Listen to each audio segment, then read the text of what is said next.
Hello guys, today we're going to talk about self-sabotage. This is going to be part 10. So if you want to see more other videos in the series, please go on and watch them. Today we're going to talk about how we can release the past, because this is what is truly holding us back a lot of the times. How can we start letting go in our life? First and foremost, we have to let ourselves to just stare at a wall for hours. So basically what we need to do is we have to just, kind of be bored. We have to be bored. We have to kind of allow ourselves, our emotions to just come up. We have to allow our crying. We have to allow ourselves just contemplating what is it really I'm doing in life, and just think about what happened in the past. And thereafter, we have to understand that we can't continue with a missing gap in our life. So let's say that you're always doing the bad habits that you're doing in your life, or you never really truly taking that one step. You understand that you have to kind of get over this missing gap, and this is a way to start letting go. And therefore, you have to start creating a compelling life that is so positive and exciting that you have to let go of the past. And I want to tell you that if you force yourself to letting go, it makes it worse, because you will begin to kind of have this, it will just begin to become, there will be more tension in your body. The next one is that you have to allow your foundation in life to fall through and just collapse. So everything that you might have thought were true about life, about yourself, about other people, your relationships, about money, about your career, everything in life, you kind of have to have a identity crisis. Because this is the way to start letting go, is that you kind of have to just start over. You have to start in some kind of areas in your life. You just have to start over with this. And when you start letting go of a specific person, of a specific moment in time in the past, you will begin to realize that you didn't think about that person for a day, an hour, then a week, then a month. It could be a breakup. It could be a person you lost in your life. You will begin to kind of just realize that you won't really think about that person all the time, and it will be fine in the end.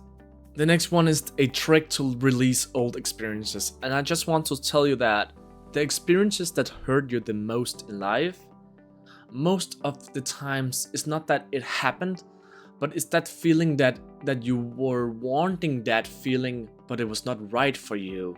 So it happened, but you're still wanting this, wanting and desiring this one person. And let's say you're broken from a breakup. It's not that you are hurt by being broken up with, it's that you still have this desire and wanting love that wasn't really truly right for you. Or it just devastated by a loss, you lost a family member or something like that. You just have this desire that you wanted this person to still remain in your life. So you have to go back, re-enter the past experience through memory and relive it, and give your younger self some wisdom, so kind of you can guide him through the things. And you have to understand that it will never be nice to go through that one experience or that moment in time where you just thought this person was truly right for me. But you have to relive these experiences and really allow yourself to just let all the emotions flare up and just cry and just be totally shit all the time, because that's the only way you truly release old experiences. All of these emotions have to get out of our body, and that's a way to release it. So have to follow the feeling and find out where it all started. Was it that your family member started having you got told that they got cancer, or was it that the breakup, or the moment that you found out that you were falling in love with this one person? You have to go back to that one thing and say to yourself that, and relive it, and say to yourself that it will be all right, and this was not meant to be in terms of a breakup, and you will find a better person. And when you lost when you lose a person in your life. I know you can't really say that's just how it is, but yeah, you have to let go of it, and you have to kind of relive it, and just understand that life will turn out well in the end. And no matter how hard you're feeling it right now, and I get it, everything is shit. Everything is shit in your life, but if you have the courage and the hope and the faith that everything will turn out well in the end, it will turn out well in the end, if you just believe. Why you keep thinking about the past? You were impacted far more deeply than you ever realized, and this impact still ripples in your life today. You have to understand that you can still build a whole new life and still grieve for what your younger self through. So you can go to a new country, you can get remarried, you can get kids, you can get a new house, you can get a new job and everything like that. But if you never fully go through what happened in the past, you will still, in the back of your head, you will still grieve for what your younger self went through. So it's very important to kind of release those old emotions and kind of go through it and fully accept it for what it is, because otherwise it will, no matter where you're going about in your life, it will keep on following you. So you have to stop up, turn around, and just acknowledge what happened in the past and kind of feel okay with it and know that this is what happened, and kind of accept it and forgive for what happened, and then you can truly move on. And you have to understand that you are not broken for being in pain. Letting go of unrealistic expectations. Is this one idea that you cannot be okay until everything is perfect? And let me just be a little bit open here and honest that this is what I have really dealt with a lot, with unrealistic expectations on, social media. I thought I needed to have every single part of my life perfect before I can allow myself to do anything, but that is just truly not true. You can allow yourself to just do something even though everything is not perfect currently. How to actually change your life? It's that you have to be authentic to yourself. You have to be comfortable and happily by just being where you are currently. So when you're going forward, you will also feel like that. And you have to understand that if you don't look like how you want to look in your mirror, you still have to be okay with how you look in the mirror. Even though you can still strive for maybe looking better, lose a little bit more fat, you still have to love yourself how you look currently. And if you want to change in terms of money, you have to understand that money is abundant. You have to, if you're not really good, the best with the money, you have to be better at managing it. So whether you have $1,000 or 1 million in the bank, you have to manage that money the exact same as if you had more and more, because if you don't know how to manage correctly a small amount of money, you won't know how to manage a lot of money. So already now, even if you don't have a lot of money, just manage it correctly. Understanding this one concept called financial literacy, learn a little bit about it. And also relationships. Treat your relationships like you want to treat your CEO, be very authentic, be very caring, and just, show up as the best possible version of yourself. Most problems are just distractions from the real problem, is that we can't allow ourselves to just be in the present moment and just allow ourselves to just be in with our thoughts and our deepest thoughts and our darkest thoughts. And we will always want to be stimulated because we don't like to be bored. We don't like that. When you start showing up exactly as who you are, you will begin to show authentic love. You will begin to have the people in your life that is truly for you, and you will begin to kind of enjoy life more. You will begin to be more relaxed. You will be able to do your best work and your most profitable work when you show up exactly who you are.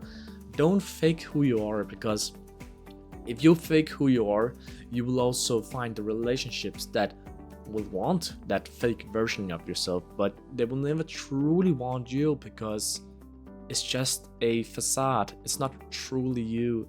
So you have to just show up as who you are. That's the most important thing. When you suppress your authentic self, you begin to project it onto other issues in your life, Whether it's yeah, it's because you will begin to make excuses because this is the one thing that he's the one who is yeah. When you begin to suppress your authentic self, you begin to project it onto other issues. So you begin to kind of put it away from yourself, and you will just say that, you will just have this victim mind, and that it's not my fault. It's because they are doing it incorrectly, and no, I'm doing perfect. It's those people that are doing it wrong. But no. That's because you're suppressing your authentic self. I want to let you know that you have to take what's yours and not what the world thinks you're worthy of, and take what's yours, not in imaginary version of yourself, like some kind of version in the future. Take what's yours and already do it right now. There's no reason why you have to wait until like 5 years into the future. Just do it now. Yeah, you might lack some skill set, you might lack the character, but then start becoming that person now, because it's not.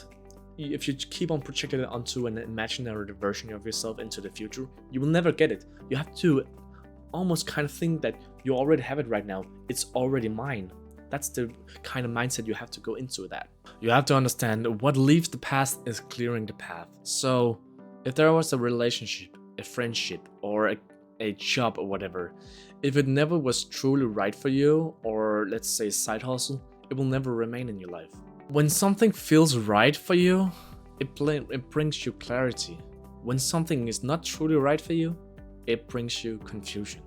You get stuck in your life when you try to force something that isn't right for you, and this will breed internal conflict, and you will get so confused because why am I stuck all the time? And you will never be able to resolve this internal conflict, and the more it intensifies, the more you mistake it for being a passion. So let's say you're starting a side hustle that truly you don't really care about and you don't really want to do, and then when you try to keep on forcing it, you will just become stuck. You will but I thought it was my passion, but it's not truly that, because you're forcing it and you're stuck in it. And life pulls something away that is wrong for you. So when, let's say, a friendship isn't right for you, or a place isn't right for you, or whatever it is, it will kind of tell you that if you don't think it's yourself that I thought this person is right for me. But if you truly just think about, yeah, this is right for me, at some point life will just kind of hit you on the head and just say, bro, this is not truly what you want for me, and this is not truly what is right for you. And then you will begin to kind of have this internal conflict, forcing something to work, and you will just feel stuck in life. We are going to talk about recovering from emotional trauma. So when you have trauma, you are disconnected from a fundamental feeling of safety. It distorts your worldview if you don't recover from it. So it's very important that you kind of recover from your emotional trauma. And you will begin to kind of become hypersensitive, like overthinking, overreacting, and personalized neutral situations in your life when you have trauma. So think about that. Do you ever overthink something a lot, or overreacting, or personalize these neutral situations? Then you might have some trauma, you might not have it.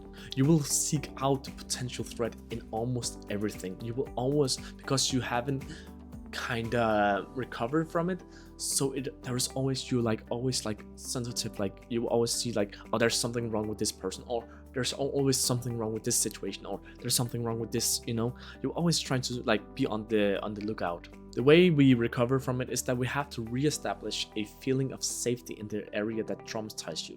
So if normally something like traumas are from childhood, so you kind of have to reestablish a feeling of safety in that area, and whatever it is, you have to go back to it through your memory and kind of see, okay, and then you have to bring some wisdom to yourself and kind of do something. Maybe you can also, in your current life, you can kind of tell yourself and do things for yourself that can reestablish this feeling of safety in your life. How it looked like to recover in relationships and money and job loss and being bullied. So first and foremost, if you have in terms of recover in relationships, you have to recover in ways that you find healthy, safe relationships instead.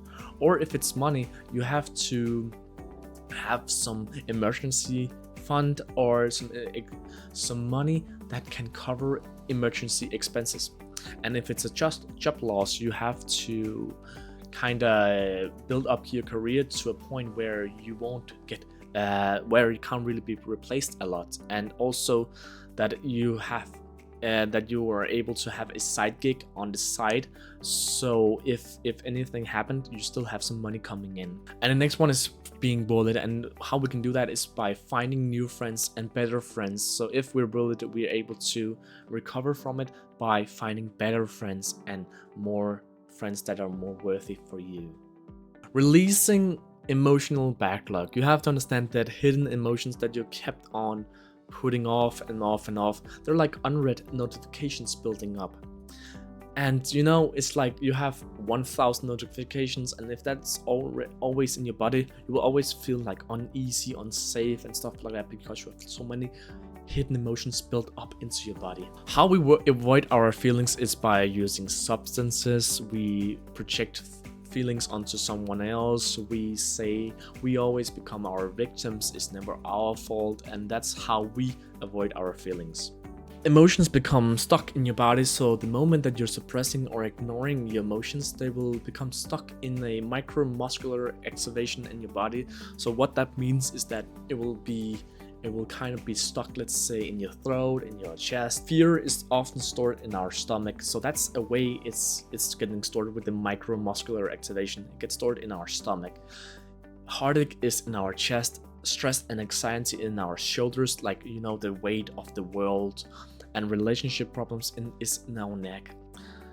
Let me give you an example. If you're holding back yelling, like in a conflict, and yeah, you should never just yell at your partner and stuff like that. I'm not saying that you should do that. But if you're holding back yelling, that creates some tension in your neck or throat area because you wanted to yell, but you hold back.